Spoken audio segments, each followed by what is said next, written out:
ગુજરાતની ભાજપ સરકાર ગુજરાતમાં બેરોજગારીને ખતમ કરવા માટે અને યુવાનોને રોજગારી આપવાના ખોટા બણગાઓ ફૂંકી રહી છે, પરંતુ વાસ્તવિક પરિસ્થિતિ કંઈક અલગ છે. વાસ્તવિક પરિસ્થિતિ હમણાં હાલ તાજેતરની અંદર જે 12,000 જેટલા લોકરક્ષક અને પીએસઆઈની જે ભરતી જાહેર કરવામાં આવી એમની અંદર બહાર આવી છે.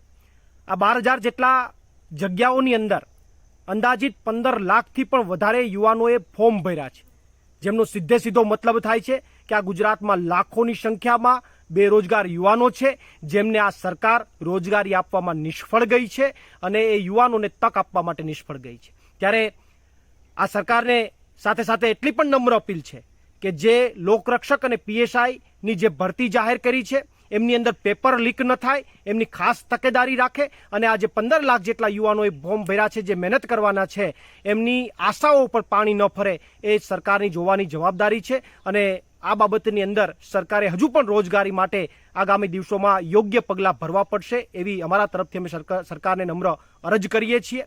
પ્રવીણ રામ, પ્રદેશ ફ્રન્ટલ અધ્યક્ષ, આમ આદમી પાર્ટી.